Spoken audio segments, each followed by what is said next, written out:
చిన్నతనంలో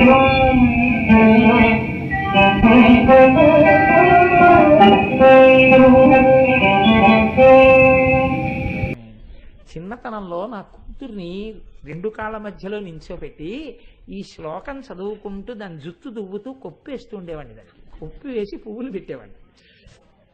కాబట్టి చికుర నికురంబం తవ శివే, శంకరాచార్యుల వారు పిలిచారంటే ఏదో ఉంటుంది. శివే అంటే మంగళప్రదమైన దాన. లోకంలో పరనారి యొక్క కొప్పు వంక తదేకంగా చూసి జుత్తు చేత వ్యామోహితుడవుతాడు పురుషుడు. పరనారి యొక్క కేశపాశాన్ని చూసి ఎంత పెద్ద జుత్తో ఎంత పెద్ద జడో అన్నాడు అనుకోండి, వాడు పాడైపోతున్నాడని గుర్తు. నీకెందుకు ఆవిడ జడ పొడుగ్గా ఉంటే, నీకెందుకు ఆవిడ కొప్పేసుకుంటే, నీకెందుకు ఆ విషయాలు అసలు అలాంటివి జ్ఞాపకం ఉండనూకూడదు, మనస్సులోకి వెళ్ళనూకూడదు.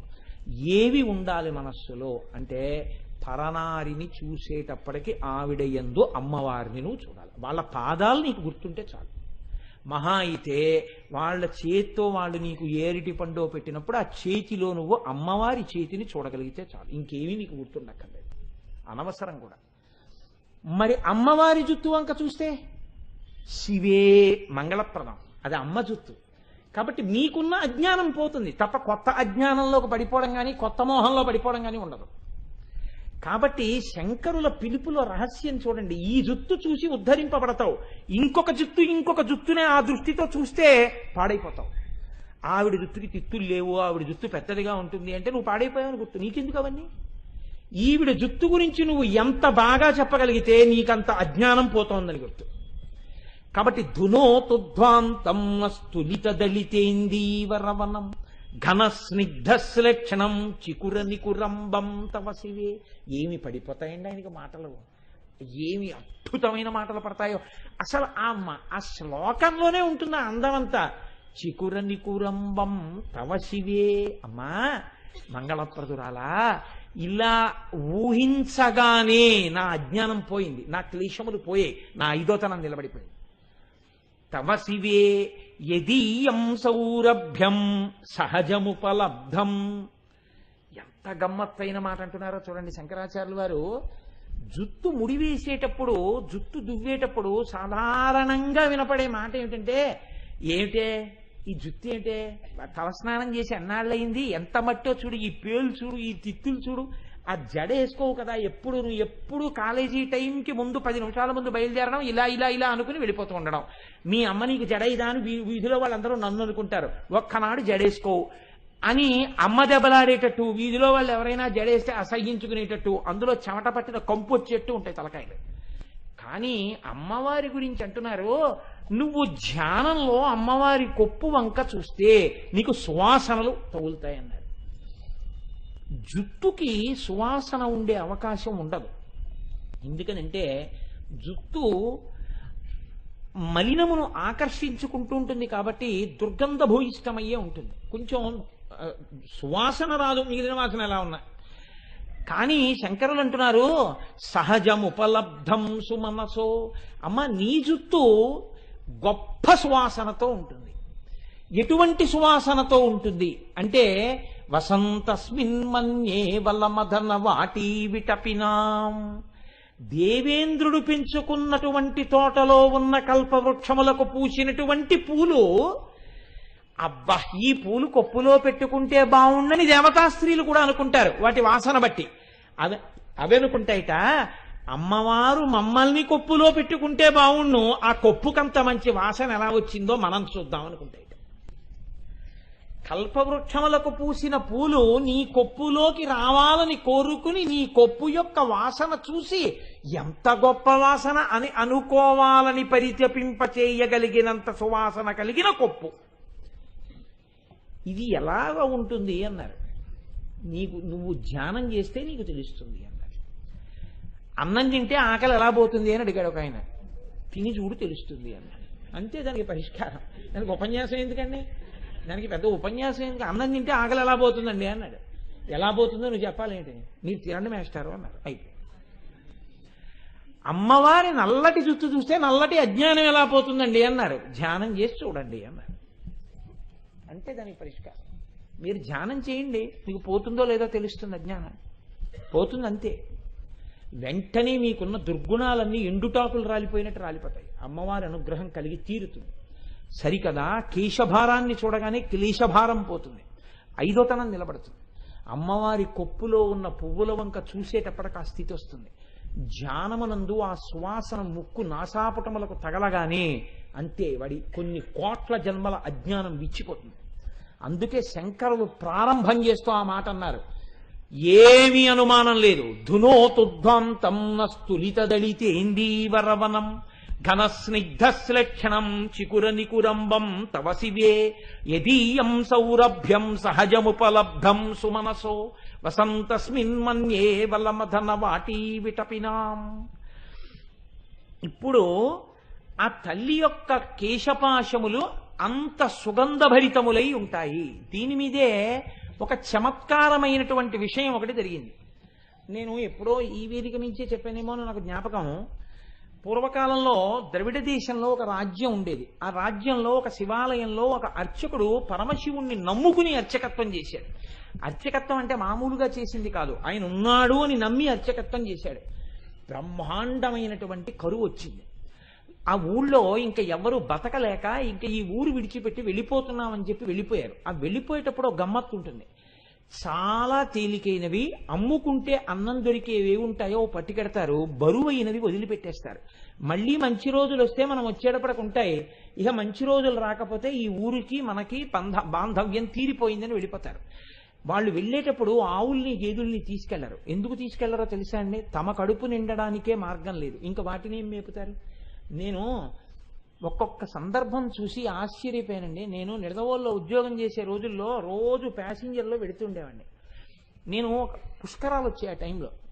పుష్కరాల్లో వెడుతున్నాను, ప్యాసింజర్లో వెడుతుంటే నేను ఎక్కిన బోగిలో వాళ్ళు గోదావరి నదిని రైలు దాటుతోంది. దాటుతున్నప్పుడు కిటికీ దగ్గరికి తలుపుల దగ్గరికి వచ్చి అబ్బా ఎన్ని నీళ్ళో ఎన్ని నీళ్ళో ఎన్ని నీళ్ళో అని వాళ్ళు ఎంత విచిత్రంగానో చూసి అబ్బా ఎన్ని నీళ్ళో అని పొంగిపోతున్నారు.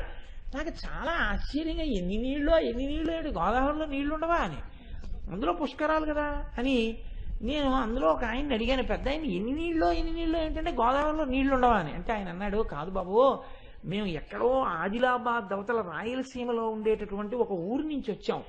మేము దిగుడు బావులని ఉంటాయి మా ఊళ్ళలో. ఆ దిగుడు బావి లోపలికి దిగిన తర్వాత కటిక చీకటి, అక్కడ కూర్చుని చలవలా ఉంటుంది, ఊరుతూ ఉంటుంది నీరు. ఆ ఊరిన నీటిని మేము ఏం చేస్తామంటే చిన్న దోణితో తీసి పోసుకుంటాం. పోసుకుని ఒక బిందె నిండాలంటే 2-3 గంటలు పడుతుంది.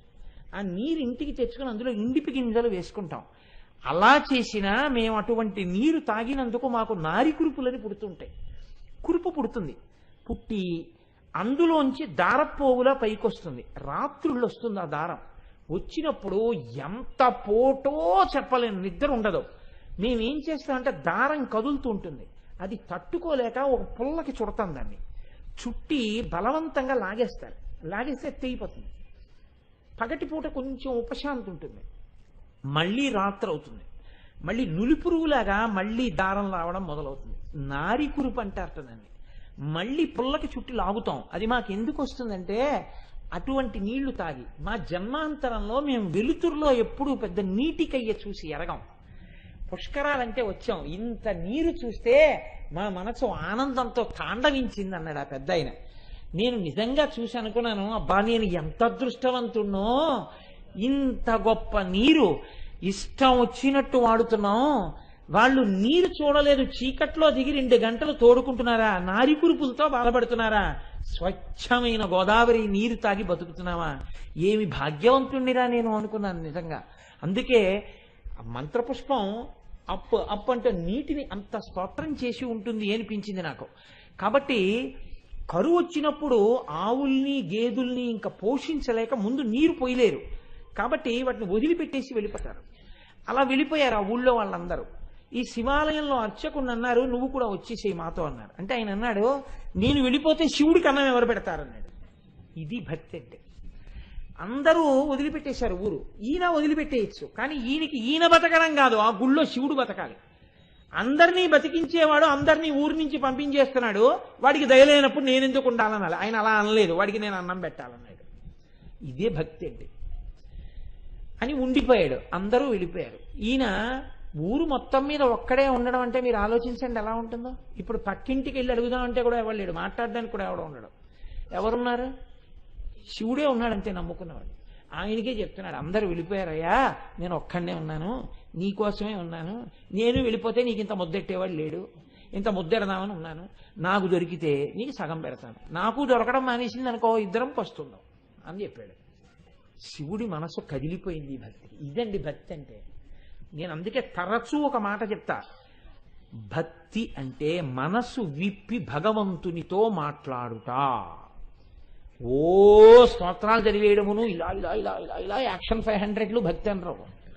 మనసు విప్పి భగవంతుడితో ఉన్నదున్నట్టు నిలబడి నిజాయితీగా ఉండుట, దానికి భక్తి అని పేరు. నిరంతరానుసంధానము ఈశ్వరుడితో. అది తైలధార పాత్రలోంచి పాత్రలోకి పడ్డట్టు పడుతూనే ఉండాలి. కాబట్టి చూడండి, ఇప్పుడు కదిలింది ఈశ్వరుడి గుండె. ఆయన అన్నాడు, ఒరే నువ్వు అక్కడివి నా కోసం ఉండిపోయావు, పోన్లో పనిచేయి, నీకు చాలా డబ్బు వచ్చే మార్గం ఒకటి చెప్తాను.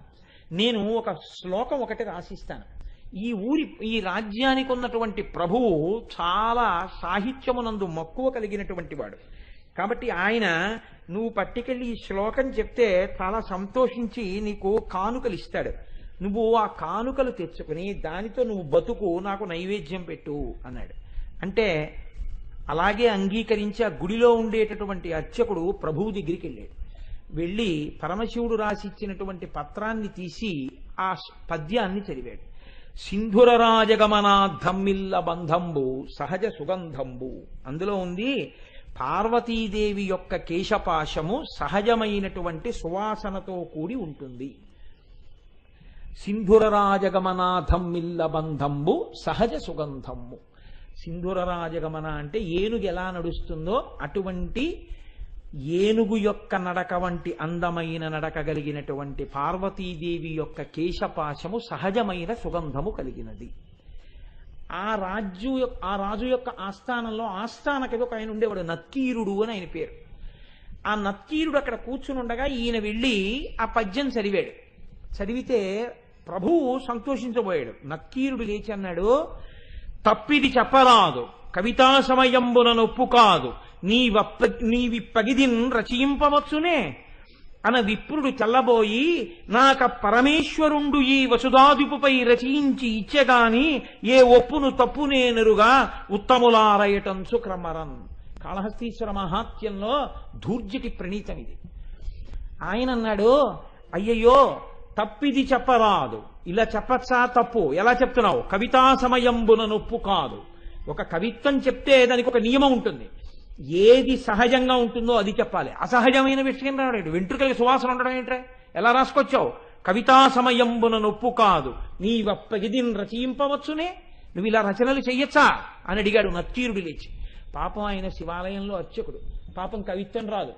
నత్తీరుడంతటి వాడు లేచి గద్దించేటప్పటికీ హడిలిపోయి నమస్కారం చేసి కాళ్ళ మీద పడిపోయి అన్నాడు, ఆ పరమేశ్వరుండు ఈ వసుధాదిపుపై రచయించి ఇచ్చే కాని ఏ ఒప్పును తప్పు నేనురుగా ఓ ఉత్తములారయటంచు క్రమరన్. ఓ ఉత్తములారా, నేనేమీ రచించలేదు, నాకు తెలియదు. అన్నం లేదని ఏడుస్తుంటే ఉంటే నీకు పెడతా, లేకపోతే లేదయ్యా శివయ్యా అన్నాను. అంటే నాకు రాసి ఇచ్చాడు. నేను ఈ రాజు మీద రాశానయ్యా వెళ్ళన్నాడు. డబ్బు ఇస్తాడన్నాడు. వచ్చాను, చదివాను, నేను రాయలేదు. ఈ తప్పు నాకు తెలియదు, నన్ను మన్నించండి, క్షమించండి, నేను వెళ్ళిపోతున్నాను అన్నాడు. పో అన్నాడు. తిరిగి వచ్చేసాడు. ఎక్కడికి వచ్చాడు? వెళ్ళిపోలేదు. అందరూ వదిలిపెట్టేస్తే నమ్ముకుని గుళ్ళో ఉన్నాను, నాకు దొరికితే నీకు పెడతానన్నాను. పోన్లే, మర్యాద చేయకపోతే పీడాపోయేది, అవమానం చేయించాడు, ఇలాంటి పద్యం రాసిచ్చి అని ఇక గుడికి వెళ్ళడం మానలేదు. మళ్ళీ ఊరు వెళ్ళాడు. వెళ్ళి చాలా మనసులో కోపం. అమ్మ దెబ్బలాడుతూ సున్నిపిండితోటి నలుగు పెట్టేటప్పుడు ఉండేటటువంటి ప్రక్రియ మీరు ఎప్పుడైనా చూస్తే చాలా గమ్మత్తుగా ఉంటుంది. పిల్లాడు బిక్క మొహం వేసి ఎక్కడ గిల్లేస్తుందో భయం. వాడు ఇలా చేతులు ఇచ్చి ఇలా ఉంటాడు, అమ్మ వంక చూస్తూ. ఆవిడ మొన్న ఫస్ట్ యూనిట్ టెస్ట్లో 7 మార్కులు, రెండో యూనిట్ టెస్ట్లో 8 మార్కులు. అందులో గట్టిగా వత్తచ్చు కదా, ఒత్తేస్తూ చెయ్యి పట్టుకుని పైన కింద ఒత్తేస్తూ నిలబడు అని మీ నాన్నకి పట్టదు, ఎప్పుడు ఉపన్యాసాలు అని ఇలా అంటుంటే తొడల దగ్గరికి వచ్చేటప్పటికి ఏ పిక్క తిప్పేస్తుందో అని వాడు అలాగే బిక్క చచ్చిపోయి ఉంటాడు.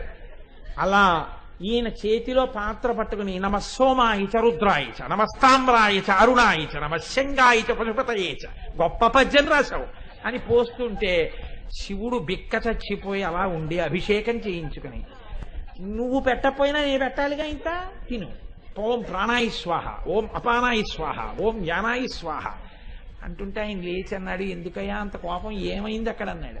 ఏమి తెలియని వాళ్ళే అడక్కు, సర్వజ్ఞుడివి, నీకు తెలియంది ఏం లేదు, ఎంత గొప్ప పద్యం రాశావు. మీ ఆవిడ వెంట్రుకలకి సహజ సువాసన. నత్తీరుడు నిలదీశాడు, ఏమిటి కవిత్వం అని అడిగాడు. కవితా సమయంబున నొప్పు కాదు నువ్విప్పగిదిన్ రచయింపవచ్చునే అని అడిగాడు. సిగ్గుచేటై తిరిగి వచ్చానన్నాడు. అనేటప్పటికీ శివుడు అన్నాడు, వాడేవాడు ఈశాన సర్వ విద్యానాం ఈశ్వర సర్వభూతానాం బ్రహ్మాధిపతిర్బ్రహ్మ శివోమే అస్తు సదాశివోం, సమస్త విద్యలకు అధినాథుణ్ణి నేను ఇంతపాటి లేశమైన కవిత్వం ఇస్తే పలుకుతున్నాడు నత్తీరుడు. నేను రాసినటువంటి కవిత్వంలో తప్పు పట్టగలిగిన మొనగాడా నేనే పెడతానన్నాడు. ఒక బ్రాహ్మణుడి వేషం వేసుకున్నాడు, తలపాగా చుట్టుకున్నాడు, రాజుగారి సభలోకి వెళ్ళేటప్పటికి అందరూ అబ్బో చాలా వర్చస్సుతో ఉన్నాడు, లేచి నిలబడ్డాడు. నిలబడేటప్పటికి ఇంకా ఎవరిని ఏమీ అడగలేదు, చాలా కోపంతో ఉన్నాడు. ఈ రాజుని మీదనే కవిత సాహిత్య స్ఫురన్మాధురీ చారు ప్రౌఢిమ చెప్పి పంప విని మాత్సర్యంబు పాటించి ఈ నత్తీరుండూరక తప్పు పట్టెనట. ఏది లక్షణమో అలంకారమో పదబంధమో రసమో చక్కని చెప్పుడా తప్పన శివుడు నిలదీశాడు. ఎరా, నేను ఈ రాజన్యుని మీదనే కవిత సాహిత్య స్ఫురన్మాధురీ చెప్పి పంప అద్భుతమైనటువంటి పద్యం ఒకటి నేను రాసి పంపించాను. ఈ నత్తీరుండు మాత్సర్యంబు పాటించి ఊరక తప్పు పట్టానట. అవతలవాడు పద్యం రాయడం ఏమిటి, నేను మెచ్చుకోవడం ఏమిటని కేవలం అసూయతో నత్తీరుడు తప్పట్టుకున్నాడు పద్యంలో. ఏది పద్యంలో తప్పెక్కడుంది చెప్పమనండి. లక్షణమో, ఏం పద్యంలో లక్షణంలో తప్పుందా? అలంకారమో, అలంకారం తప్ప. పదబంధమో, పదములు బంధం వేయడం తప్పొచ్చిందా? రసమో, రసభంగం అయిందా? చక్కని చెప్పుడా తప్పనం, ఏది తప్పు చెప్పు అన్నాడు. రాజు తెల్లబోయి ఈ కూడా చెప్పాడు, ఇప్పుడు అయిపోయింది, ఇప్పుడు కమాలను ఈయనెవరో వచ్చాడు అని.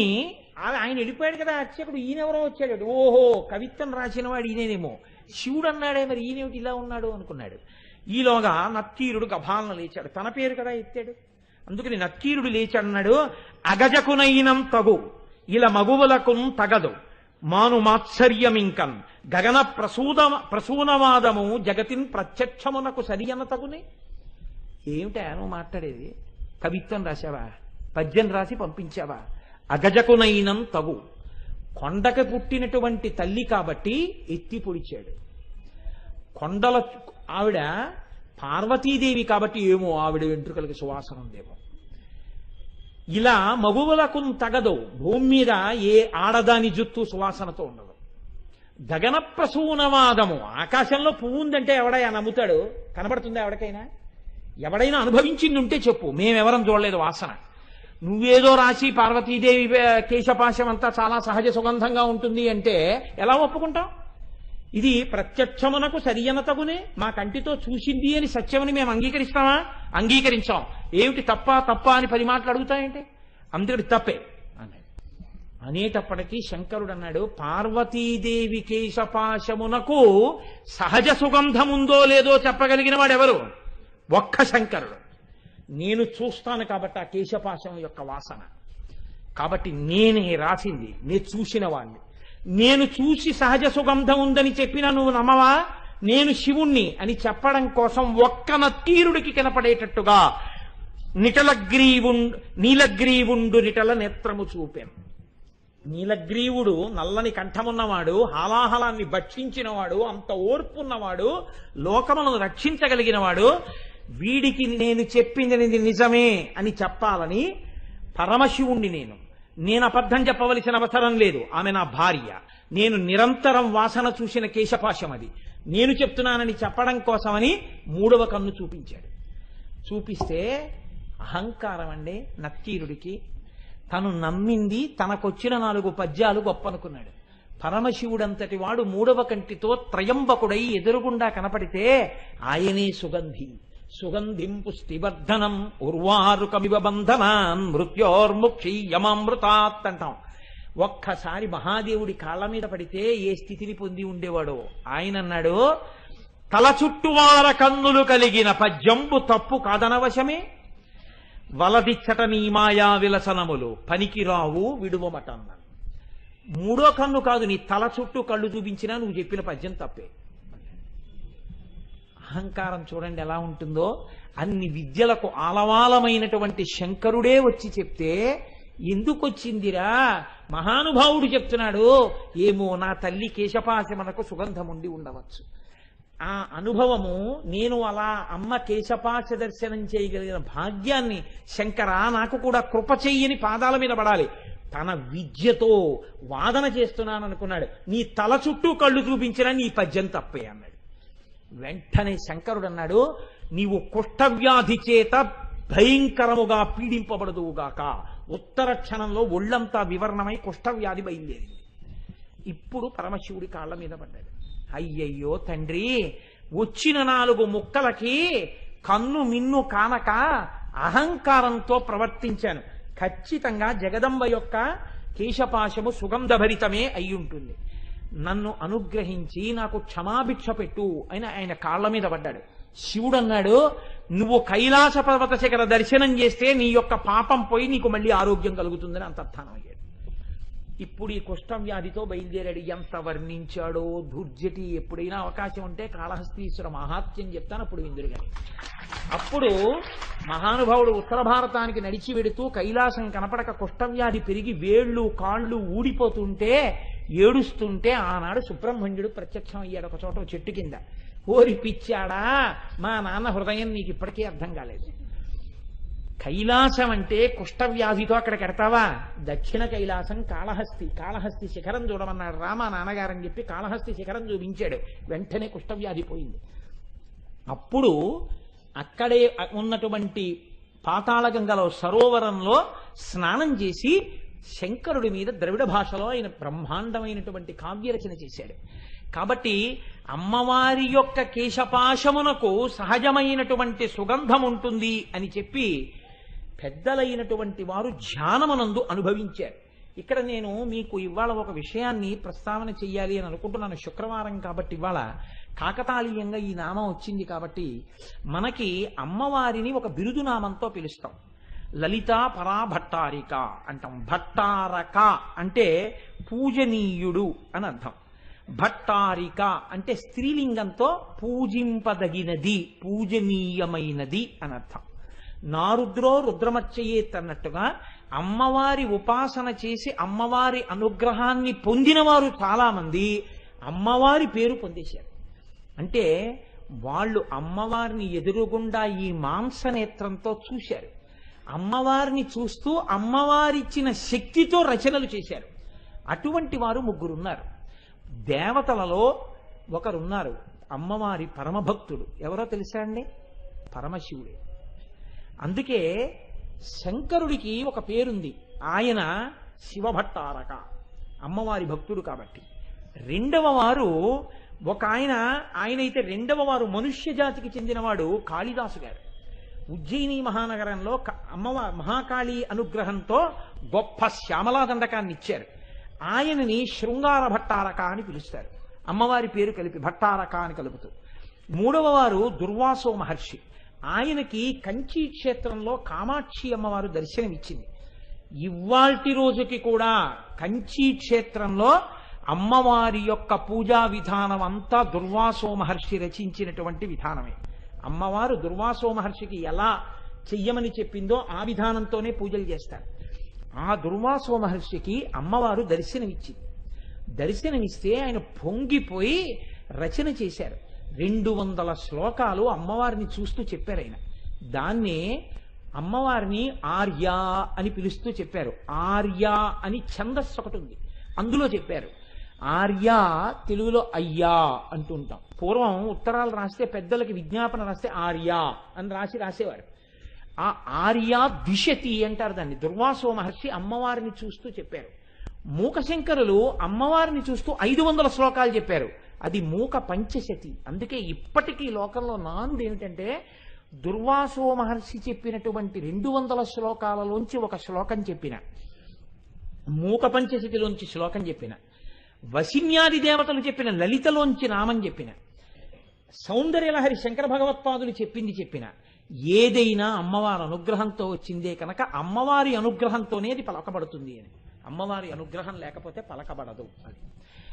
ఆర్య దిశతి 200 శ్లోకాలతో క్రోధభట్టారకుడని పేరు కలిగినటువంటి కోపధారి అయిన దుర్వాసో మహర్షి అమ్మవారిని చూస్తూ స్తోత్రం చేశారు. అందులో అమ్మవారి కేశపాశం గురించి దుర్వాసో మహర్షి అద్భుతమైనటువంటి శ్లోకాలు కొన్నిటిని రచన చేశారు. వాళ్ళ శుక్రవారం కనుక మీరు ఒక్క 2 శ్లోకాలని అవధరించండి. ఎంత అనుభవించాడో మహానుభావుడు. అమ్మవారి దర్శనం చేస్తూ చెప్పిన శ్లోకాలండి అవి. అందులో అంటారు, కాల కుటిలాల కావళి కందల విజితాళి విధృత మణివాళి మిళత హృది పులిన జఘనం బహులిత గళ గరళ కేళి కించనమహోహో అంటారు. అంటేట అమ్మ అంటే మిగిలినటువంటి శ్లోక భాగాన్ని పక్కన పెట్టండి. ఇప్పుడు ఆ శ్లోకం అంతా చెప్పడం అంటే సమయం సరిపోదు. అమ్మవారి యొక్క ముంగురులు మాత్రం కదులుతుంటాయి గాలికి. ఆ గాలికి ఇలా ఇలా కదులుతున్నటువంటి ముంగురులు మిగిలిన కేశపాశం దువ్వి ఉంటుంది కాబట్టి స్థిరంగా ఉంటుంది. ఒక్క ముఖం మీద పడిన ముంగురులు కదులుతుంటాయి. ఈ కదులుతున్న ముంగురులు ఎలా ఉంటాయంటేట నల్ల తుమ్మెదల్ని యుద్ధానికి పిలుస్తున్నట్టు ఉంటాయి. మిమ్మల్ని నల్ల తుమ్మెదలు గండు తుమ్మెదలు చాలా అందంగా ఉంటాయంటారు కదా, కదులుతున్న నల్ల తుమ్మెదది అందమో నా ముఖమనేటటువంటి పద్మం మీద వాలుతున్న నా ముంగురులనేటటువంటి నల్ల తుమ్మెదల అందమో రండి చూద్దామని చూస్తే అమ్మవారి యొక్క ముంగురుల కదలిక ముందు నల్ల తుమ్మెదల కదలికలు ఎందుకు పనికి రాకుండా పోయేట. అందుకని నల్ల తుమ్మెదల యొక్క కదలికలను గెలిచినటువంటి కదలకలు కలిగినటువంటి అలకలున్న అమ్మ అన్నారు ఆయన దుర్వాసో మహర్షి. అంటే ఆవిడ ముందు నిలబడి ఆవిడ్ని స్తోత్రం చేస్తున్నప్పుడు ఆవిడ ముంగురుల యొక్క కదలికలను చూస్తుంటే ఆ కదులుతున్నటువంటి అమ్మవారి ముంగురులు ఎలా ఉంటాయో శబ్దములు అలా పడ్డాయి దుర్వాసో మహర్షికి. అందుకే ఆ మాటలు చూడండి, నల్లటి జుత్తు దాంతోనే మొదలు పెడతారు ఆయన కూడా. నలుపు ఎప్పుడు బాగా తెలుస్తుందంటే వెనక తెలుపు కానీ ఎరుపు కానీ ఉంటే బాగా తెలుస్తుంది, బ్యాక్ డ్రాప్ని బట్టి తెలుస్తుంది. నీలం మీద నలుపు ఉందనుకోండి అంత బాగా తెలియదు. ఎరుపు మీద నలుపో తెలుపు మీద నలుపో బాగా కనపడుతుంది. అమ్మవారు ఎరుపు, దాని మీద నలుపు, దగ్గరగా నిలబడి చూస్తున్నారు, కదులుతున్న ముంగురులు కనపడుతున్నాయి. అందుకని నల్లని జుత్తుని అంటున్నారు, కాల కుటిలాల కావళి కందళ విజితాళి విధృత మణివాళి మిళత హృది పులిన జఘనం బహులిత గళ గరళ కేళి కించనమహోహో. నల్ల తుమ్మిదల్ని గెలిచినటువంటి కదలికలున్న ముంగురులున్నదానా, బింబ నికురంబ డంబర విడంబ కచ్ఛాయ మంబర వలగ్నం కంబుగళ మంబుద కచం బింబోకం కమపి చుంబతమనో మే. అమ్మా నీ యొక్క జుత్తు ఒత్తుగా ఇలా ఇలా ఇలా ఇలా నొక్కులు నొక్కులుగా ఉంటే దగ్గరగా నిలబడి నీ యొక్క కేశపాశములను అంటే ఆ జుత్తుని చూస్తే, అంటే తల్లి కిరీటం పక్కన పెట్టి తన యొక్క శిరస్సుని దర్శనమిస్తే దుర్వాసో మహర్షికి అంటే అసాధారణమైన దర్శనం. అటువంటి దర్శనాన్ని పొందుతున్నప్పుడు నీ జుత్తు ఎలా ఉందో తెలుసా? నొక్కు నొక్కులుగా ఒత్తుగా మబ్బులు వచ్చి ఆకాశంలో నిలబడితే ఎలా ఉంటుందో అమ్మా నీ కేశపాశము అంత ఒత్తుగా ఉంటుంది అని దుర్వాసో మహర్షి అమ్మవారి యొక్క శిరస్సుని ఆవిడ కేశపాశాన్ని చూసి వర్ణించి ఆర్యా దిశతిలో పొంగిపోయారు. మీకు ఇంకొక ఆశ్చర్యకరమైన సందర్భం నేను చెప్పవలసి ఉంటుంది. పేరాల భరత శర్మ గారని ఒక మహానుభావుడు విజయవాడ కనకదుర్గమ్మ తల్లి సన్నిధానం దగ్గరికి వెళ్ళి ఆ పక్కనే ఉన్నటువంటి ఊళ్ళో కొడుకు దగ్గర శరీరం వదిలిపెట్టారు. ఆయన ఒక రాత్రి వేళ పడుకుంటే అమ్మవారు కల్లో దర్శనం ఇచ్చింది. ఎలా దర్శనం ఇచ్చిందో తెలుసా అండి? ఆశ్చర్యకరమైన దర్శనం ఇచ్చింది. పార్వతీ పరమేశ్వరులు నిండు సభలో కూర్చుని ఉన్నారు. తెల్లటి శంకరుడు, ఎర్రటి అమ్మవారు, లలితగా ఊహించండి, ఎర్రటి అమ్మవారు కూర్చుంది. శంకరుడు అమ్మవారి వంక చూసి అంటున్నాడు. కాసేపు చూసింది అమ్మవారు. పిల్లలందరూ సభలో ఉన్నారు. ఎంతమంది ఉన్నా పిల్లలే కదండి మరి. ఇంతమంది పిల్లలేమో సభలో ఉన్నారు. అమ్మవారేమో పిల్లల వంక చూస్తోంది. ఈయనెటు చూడాలి? పిల్లల వంక చూడాలి. ఈయన పిల్లల వంక చూడడం మానేసి అమ్మవారి వంక చూస్తున్నాడు. పోనీ చూస్తే గొడవలేదు. చూసిన వాడు అంటున్నాడు, ఆవిడ చూసేది ఏమిటా పిచ్చి చేష్టలు అంటే. ఆయన ఓ మాట అన్నాడు, లలిత నీ ముంగురులు ఎర్రటి నీ యొక్క పాలమనబడేటటువంటి కాగితంలా ఉన్నటువంటి దాని మీద పడితే, ఒకటి ఇలా పడితే లా, ఒకటి ఇలా పడితే లి, ఒకటి ఇలా ఇలా పడితే త, లలిత లలిత అన్నట్టున్నాయి. నేను నా పెదవులతో చదువుతున్నాను లలిత లలిత లలిత. ఒకవేళ అలా చదవడం నా పెదవులు చేసిన తప్పైతే నీ పెదవులతో శిక్షించు అన్నాడు. అమ్మవారి చెవులో చక్కగా చెప్పిన ఈ మాటలు విని కాముండి గెలిచిన వాడు నా ముంగురులు చూస్తే ఎలా మాట్లాడుతున్నాడో అని ఆవిడ చిన్న నవ్వు నవ్విందిట. ఈ నవ్వు మమ్ము రక్షించుగాక. శర్మగారికి కలలో కనపడి అమ్మవారు ఇలా దర్శనమిచ్చి ఇది పద్యరచన చెయ్యి అంది. ఆయనకి తెలివి వచ్చి లేచి ఒక సభలో చెప్పారండి శర్మగారికి. ఆయన అన్నారు, అమ్మ నేను రాయలేనన్నారు. ఇది రాస్తే చాలా విచిత్రంగా ఉంటుందేమో, ఎలా రాశాడు పేరాల భరత శర్మ ఇది అంటుందేమో లోకం, నేను రాయలేనమ్మా అన్నారు. మర్నాడు పడుకున్నారు, మళ్ళీ ఇదే కళ వచ్చింది. ఎందుకు భయపడుతున్నావు శర్మ, నువ్వు రచన చెయ్యండి అమ్మవారు. అప్పుడు పేరాల శర్మగారి యొక్క కలం కదిలింది. అలవోకగా రాత్రి లేచి కాగితం మీద కలంతో రాసిచ్చారు. పాలశశాంక లేఖపై వ్రాలిన ముంగురులక్షరాకృతింగ్రాల ఉమాముఖాబ్జమున్గని చంద్రకళాధరుండు కాంత లలితాక్షరాభ్యసన తత్పరమీ చలితాధరమ్ము శిక్షాలసమన్న నవ్వుకును శాంకరి మాకు ప్రసన్నమయ్యడు. పరమశివుడు ఆవిడ వంక చూసి లలిత లలిత లలిత అని చదువుతున్నాను నీ ముంగురుల్ని, తప్ప లలిత లలిత అన్నావు. ఒకవేళ తప్పని నువ్వు అనుకుంటే అలా అంటున్న నా పెదవుల్ని నీ పెదవులతో శిక్షించు అంటే, ఈయన మాట ఆవిడకొక్కడికే వినపడితే ఆవిడ ఆయనకి ఏ జవాబు చెప్పలేక తన పట్ల అంత ప్రీతి పొందిన శంకరుడి యొక్క గడుసుతనానికి నవ్విన చిన్న నవ్వు ఉందే, ఆ నవ్వు ఆ శాంకరి మాకు ప్రసన్నమయ్యడు, ఆ తల్లి మమ్ము రక్షించుగాక అని పద్యరచన చేశారు శర్మగారు. ఆశ్చర్యం ఏమిటి, అమ్మవారు అనుగ్రహించిందండి, అందరినో తన కేశపాశంతో అనుగ్రహించింది. అమ్మవారి జుత్తు కనపడి ధన్యులైపోయారు అందరూ. పేరాల భరత శర్మ గారే ఒకనాడు దర్శనం పొంది ఒక పద్యరచన చేశారు. పాలమునందు ప్రాంతముల వ్రాలిన ముంగురలంతొలంచు కెంగేలిరుచుల్ భవుండుకని కేవల సాత్వికమూర్తివి కావు ఓలలన రజోగుణము నొప్పి తమస్సున మున్గుదవన్న నీచాలున పోవుదంచునగు శాంభవి మాకు ప్రసన్నమయ్యడు. అమ్మవారు ఎర్రగా ఉంటుంది. ఎర్రగా ఉన్న అమ్మవారి జుత్తు నల్లగా ఉంది. ముంగురులు ఇలా ఇలా ఇలా ఇలా పడుతున్నాయి. నిండు సభలో కూర్చున్నారు. పక్కన శివుడు కూర్చున్నాడు. కూర్చుంటే అమ్మవారు ఈ పడుతున్న జుత్తుని ఇలా ఇలా అందంగా చక్కగా చాలా మార్ధవంగా ఇలా చిటికిన వేలు పెట్టి ఇలా ఇలా అంటుంటే శివుడు ఇలా ఇలా చూస్తున్నాడు. ఏమిటా చూపండి అంటే ఆయన అన్నాడు, నువ్వు చాలా సాత్వికమూర్తి అనుకున్నాను సుమా, నీలో 3 గుణాలు కనపడ్డాయన్నాడు. ఏమిటి కనపడ్డాయంది ఆవిడ? ఎర్రటి నీ రంగు రజోగుణం, తెల్లటి నీ గోరు సత్వగుణం, నల్లటి నీ ముంగురులు తమోగుణం, 3 గుణాలలో మునక వేసిన దానిలా కనపడుతున్నావు శుద్ధ సత్వమూర్తివైనా. ఇంత శుద్ధ సత్వమూర్తికి ముంగురులు పైకి తోసుకుంటున్నప్పుడు 3 రంగులు కనపడి 3 గుణాలున్న దానిలా కనపడుతోంది అని తెల్లబోయి చూస్తున్నాను లలిత అన్నట్ట. అయ్య బాబోయ్, మీ విద్యలన్నీ నా మీద కవిత్వం చెప్తున్నారా అని చిరునవ్వు నవ్విన అమ్మవారి నవ్వు మమ్ము రక్షించుగాక. ఏమి దర్శనం చేశారండి! అమ్మవారి యొక్క అలకలు పైకి ఇలా తోసుకుంటే దాని మీద పద్యరచన చేసి శర్మగారు ధన్యుడైపోయాడు, మహానుభావుడు. పాలమునందు ప్రాంతముల వ్రాలిన ముంగురులంతలొంచు కెంగేలి రుచుల్ భవుండుకని కేవల సాత్వకమూర్తివి కావు ఓలలనా రజోగుణమున నొప్పి తమస్సున ముంగెదవన్న మీచాలున బోలుదంచునకు శాంభవి మాకు ప్రసన్నమయ్యడు.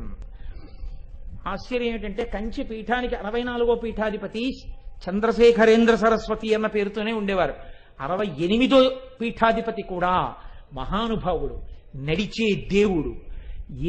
ఎవరి పేరు చెప్తే తల నేను ఉంచేస్తానో ఆయన పాదములకు తల తాటించని జన్మ వ్యర్థమని నమ్ముతానో, ఏ మహాపురుషుడు దార్శనికుడు, ఏ మహాపురుషుడు సమస్త దర్శనములను చేశాడో, ఏ మహాపురుషుడు మరొక శంకరావతారమో, ఏ మహాపురుషుణ్ణి ఈ మతం కాకపోయినా దలైలామా ఈ శతాబ్దపు నిజమైన సన్యాసి అని కితాబులు ఇచ్చారో అటువంటి చంద్రశేఖరేంద్ర సరస్వతి 68వ పీఠాధిపతి, 64 కూడా ఇదే పేరుతో ఉన్నవారు చంద్రశేఖరేంద్ర సరస్వతి. ఆ చంద్రశేఖరేంద్ర సరస్వతి స్వామివారు ఒకానొకప్పుడు కంచి దేవాలయంలో అమ్మవారి యొక్క మూర్తిని పునఃప్రతిష్ఠ చెయ్యాలి, మహాకుంభాభిషేకం చెయ్యాలి అని అంతరాలయంలోకి వెళ్ళారు.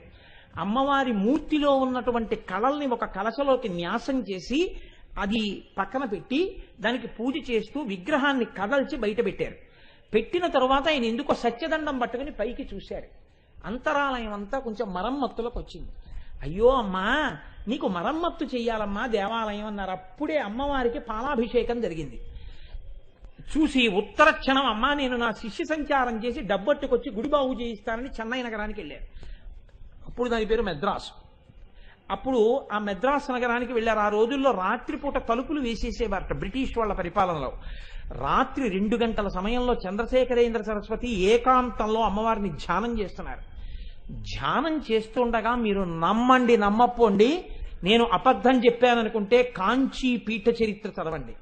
అమ్మవారు వచ్చి చంద్రశేఖరేంద్ర సరస్వతి స్వామి వారి భుజం మీద చెయ్యి వేసి తట్టి పిలిచింది. చంద్రశేఖరేంద్ర సరస్వతి కళ్ళు విప్పి చూశారు. ఎదురుగుండా అమ్మవారు నిలబడి జుత్తుని ఇలా ముందుకు తీసి చూపించింది. ఓయ్ పిల్లాడా, నా గుడిని బాగు చేయించడానికి డబ్బు కోసం పాలాభిషేకం చేసి ఇంత దూరం వచ్చావు.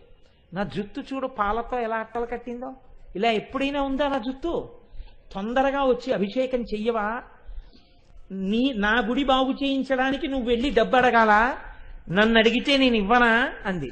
అంతే. ఆయన ధ్యానంలోంచి లేచి వెంటనే బ్రిటిష్ వాళ్ళకి కబురు చేశారు, తలుపులు తీయండి, నేను కంచి వెళ్ళిపోవాలి. వాళ్ళు నయమండి. ఆనాడు మెద్రాసుని బ్రిటిష్ వాళ్ళు పరిపాలించినా వాళ్ళు నయం, దేవుణ్ణి నమ్మిన వాళ్ళు. అవాకులు చవాకులు పేలని వాళ్ళు. మహానుభావుడు తలుపులు తీయండి అన్నారు. ఆయన రాత్రికి రాత్రి కంచి వచ్చారు. కంచి వచ్చి అమ్మవారికి అభిషేకం చేస్తే ఎక్కడి నుంచి వచ్చిందో ధనపు రాసులు వచ్చాయి. కంచి దేవాలయాన్ని పునర్నిర్మాణం చేసి అమ్మవారిని పునఃప్రతిష్ఠ చేశారు చంద్రశేఖరేంద్ర సరస్వతి. ఆయన పొందారు అమ్మవారి దర్శనాన్ని, అమ్మవారి కేశపాశ దర్శనం పొందారు. ఆయన ఒకసారి కుంభకోణంలో ఉండగా ఇతర సంప్రదాయముల వారు వచ్చి ఆయనకి నమస్కారం చేస్తే ఆయన వారికి పీఠ బహుమానం ఇచ్చారు. మాకు ఈ బహుమానం వద్దు, మాకు వాదభిక్ష కావాలన్నారు వాళ్ళు. దానికే ఉంది, రేపు వాదిద్దామని పండితుల్ని పిలిపించారు. ఆయన కూడా వచ్చి కూర్చున్నారు సింహాసనం మీద. ప్రారంభించండి, మీరు ఏం చేస్తారో పూర్వపక్షం మొదలెట్టండి అన్నారు. అవతల వాళ్ళు మనం పూర్వపక్షం మొదలు పెడదామని చెప్పి ఏదో చెప్పబోయారు. నోట మాట రావట్లేదు, వాళ్ళు చెప్దామనుకున్నది గుర్తు రావట్లేదు. ఏమిటి గుర్తు రావట్లేదు మనకని చూశారు. ఆయన కూర్చునుంటే చంద్రశేఖరేంద్ర సరస్వతి స్వామి వారి ఒళ్ళో చిరునవ్వులు నవ్వుతూ చిన్న పిల్ల కత్తి కూర్చునుంది. ఆ పిల్ల నవ్వులు చూస్తే వీళ్ళకేం గుర్తు రావట్లేదు. వాళ్ళు అన్నారు, నీ ఒళ్ళో చిన్నపిల్ల నవ్వుల వల్ల మాకేది జ్ఞాపకం రావట్లేదు, మీరు ఆ పిల్లని లోపల దింపేసి వచ్చి కూర్చోండి అన్నారు. అంటే ఆయన అన్నారు, నేను సన్యాసిని, నా ఒళ్ళో ఇంకొక ఆడపిల్ల ఎలా కూర్చుంటుంది? మీరు జాగ్రత్తగా చూడండి, నా ఒళ్ళో ఏ పిల్ల లేదన్నారు. వాళ్ళు వెంటనే లేచి, మీరు చేసిన ఉపాసనకి మీరే పరదేవతా స్వరూపులయ్యారు, మా అజ్ఞానంతో మీతో వాదిస్తామన్నాం. అమ్మవారు వచ్చి కూర్చుంది బాలగా మీ ఒళ్ళో. అయ్యా, మాకు పరదేవతా దర్శనం అయిందని ఆయన కాళ్ల మీద పడిపోయి ఆశీర్వచనం తీసుకుని వెళ్ళిపోయారు. అమ్మవారి అనుగ్రహం అంటే అలా ఉంటుందండి. అమ్మవారి కేశపాశం అంటే అటువంటిది. అమ్మవారి జుత్తు గురించి విన్నా, అమ్మవారి కబరీబంధంలో పూల గురించి విన్నా అంత గొప్ప గొప్ప శక్తులు కలుగుతాయి, అంతటి అనుగ్రహం కలుగుతుంది, ఐదోతనం నిలబడుతుంది.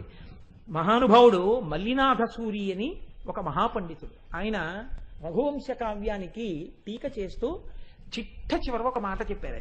ఆయన అన్నారు, అమరీ కబరీ భార భ్రమరీ కృతం దూరీ కరోతు దురితం గౌరీ చరణ పంకజం. ఏమి దర్శనాలు చేశారండి. అందుకే మల్లినాథ సూరి అంటే అంత ప్రఖ్యాతి వహించారు. దేవలోకంలో ఉండేటటువంటి కాంతలు కల్పవృక్షానికి పూసినటువంటి పువ్వులు తమ కొప్పులో పెట్టుకుంటారు. ఆ కొప్పులో పెట్టుకున్నప్పుడు ఆ కల్పవృక్షములకు పూసినటువంటి పువ్వుల యొక్క సువాసన చేత ఆకర్షింపబడినటువంటి తుమ్మెదలు వాళ్ళ కొప్పులో ఉన్న పువ్వుల మీద తిరుగుతూ ఉంటాయి. వీళ్ళు వచ్చి అమ్మవారు కనపడగానే ఇలా తల వంచి నమస్కారం చేశారట. ఇప్పటి వరకు ఈ దేవలోకంలో పూసిన పూల మీద తిరుగుతున్నటువంటి తుమ్మెదలు వాళ్ళు వంగేటప్పటికీ ఆ పూలతో సహా అవి కూడా వంగే. అవి అనుకున్నాయిట, అబ్బా ఇప్పటిదాకా ఈ పూల వాసన చూసి గొప్పదనుకున్నాం, అబ్బా ఈ పాదాలు ఎంత గొప్పగా ఉన్నాయో అని తుమ్మెదలన్నీ ఆ పాదాల మీదకి వెళ్ళిపోయాయి. ఇప్పుడు వాళ్ళు తలెత్తేస్తే తుమ్మెదల లేని పూలతో ఉన్న కొప్పులు పైకెక్కేయట, తుమ్మెదలన్నీ పాదాల మీద ఉండిపోయేట. పాదాలకే ఎంత సువాసన ఉంటే కేశపాశమునకి ఎంత సువాసన ఉంటుంది. కాబట్టి ఇప్పుడు అని ఇలా ఇలా తిరిగి ఇవన్నీ మళ్ళీ పైకెక్కి ఆ కేశపాశం మీద మేఘంలా ఆవరించి ఉండిపోయేట. అమ్మవారి కేశపాశం అంటే అలా ఉంటుందన్నారు మళ్ళీ నాథసూరి. అలా ఉంటుంది, అది మీ ఊహకు అందవలసినటువంటి విషయం. మహాత్ములు అనుభవించారు. మూకశంకరులు అంటారు స్తుతి శతకంలో, ఈ శ్లోకం చెప్పి నేను పూర్తి చేసేస్తాను, ఎందుకంటే అదొక తన్మయం ఈ కబరీబంధం చెప్పడం అంటే. కానీ మిమ్మల్ని అంతకన్నా నేను వేధించకూడదు కనుక ఈ ఒక్క శ్లోకం చెప్పి పూర్తి చేసేస్తాను. మూకశంకరులు అంటే వారు పుట్టుక చేత మూగివారు. అటువంటి వారు అమ్మవారు కామాక్షి అమ్మవారి దేవాలయంలో కూర్చునున్నారు. అమ్మవారి ఉపాసకుడు వేరొకరు కూడా కూర్చున్నారు అటువైపు. అమ్మవారు మధ్యలోంచి వెళ్ళింది. విడుతూ తాంబూలపు పిడచ తీసి ముందు అవతల వారి చేతిలో పెట్టింది. పెడితే ఆయన అన్నాడు, ఎంగిలి నేను తిననన్నాడు. అమ్మవారు నవ్వి మూకశంకరుల్ని తట్టింది. ఆయన కళ్ళు తెరిచాడు.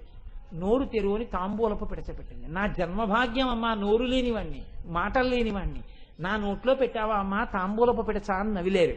అంతే, లేచి నిలబడ్డారు. ఆర్యాశతకం 100 పద్యాలు, స్తుతి శతకం 100 శ్లోకాలు, మందస్మిత శతకం 100 శ్లోకాలు, కటాక్ష శతకం 100 శ్లోకాలు, ఇలా అమ్మవారి మీద 500 శ్లోకాలు చెప్పేశారు. అమ్మవారి పాదాల వంక చూసి 100 శ్లోకాలు, పాదారవింద శతకం మొత్తం 500 శ్లోకాలు, మూక పంచశతి గడ గడ గడ గడ గడ గడ గడ గడ చెప్పేశారు.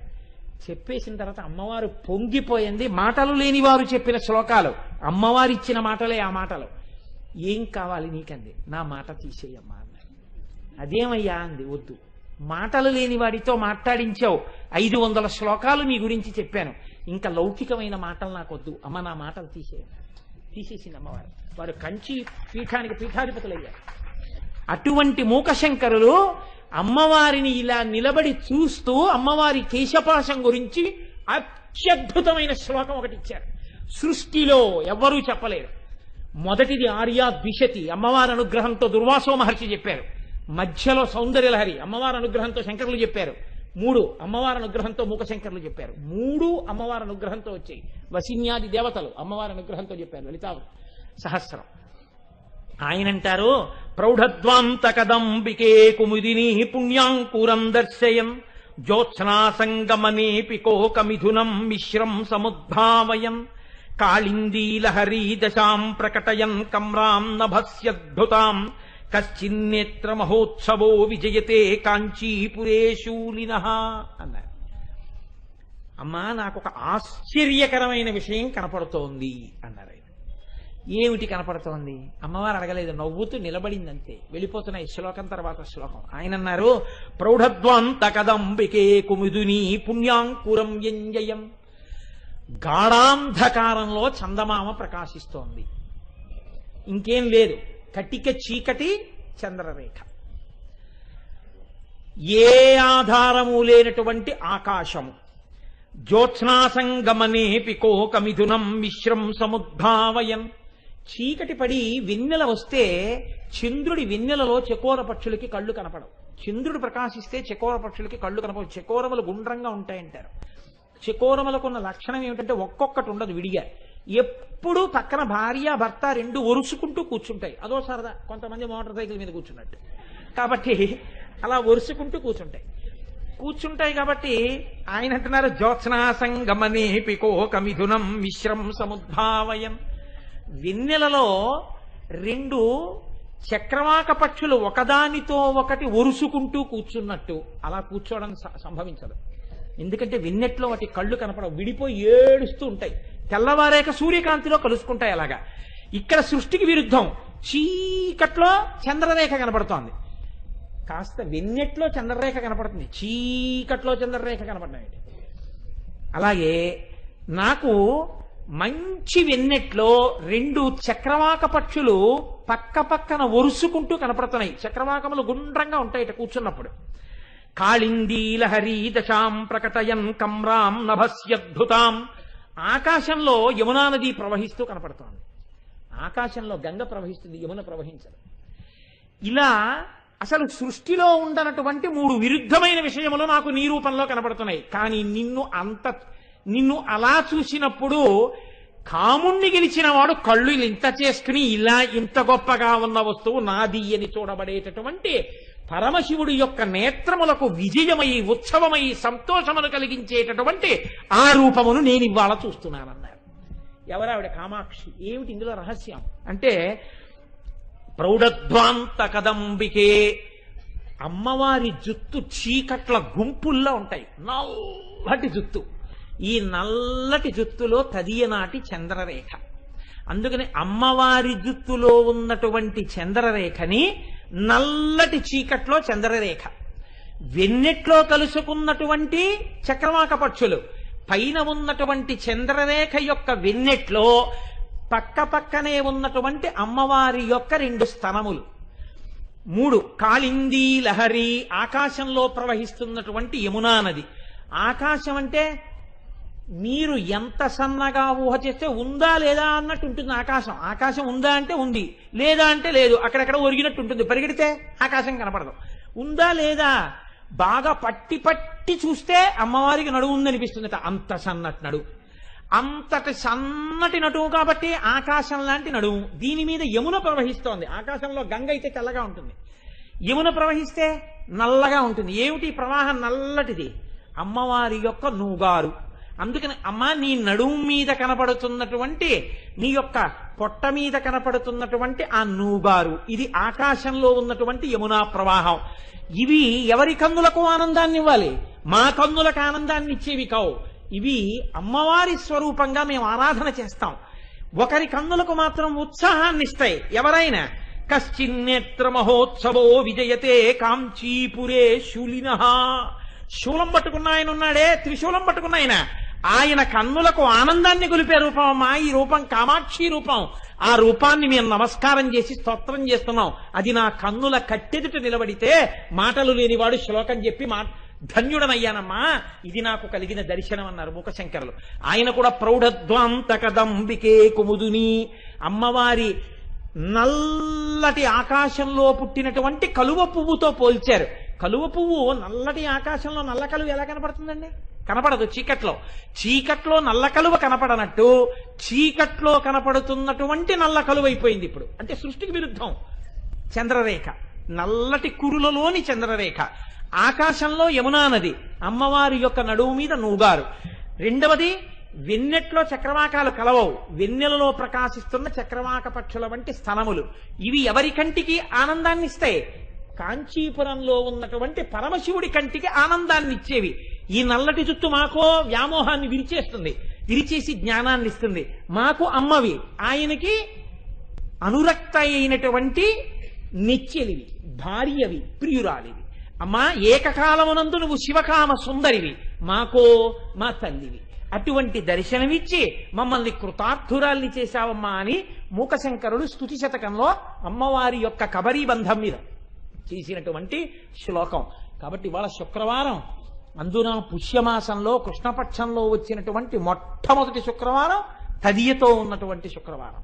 కాబట్టి ఇవాల్టి రోజు అసుర సంధ్య వేళలో నా అంత నేను ప్రయత్నించకపోయినా అమ్మవారే అనుగ్రహించి ఇవాళ మనకి చక్కగా ఆ అమ్మవారి యొక్క కచభారం గురించి చెప్పుకుని వినేటట్టు, దానివల్ల మన క్లేశభారాన్ని తీసేయాలని అమ్మ అనుగ్రహంగా బ్రహ్మాండ మండలములన్నీ ఆవిడ కాంతిలో మునుగుతున్నాయని, ఆవిడ కబరీబంధము యొక్క దర్శనం మనం ఎలా చెయ్యాలో ఎంతమంది పెద్దలు ఎన్ని రీతులలో చెప్పారో ఆ విషయాన్ని అమ్మవారు పలికించినది మీ ముందు సాహసించి పలికి ఉన్నాను.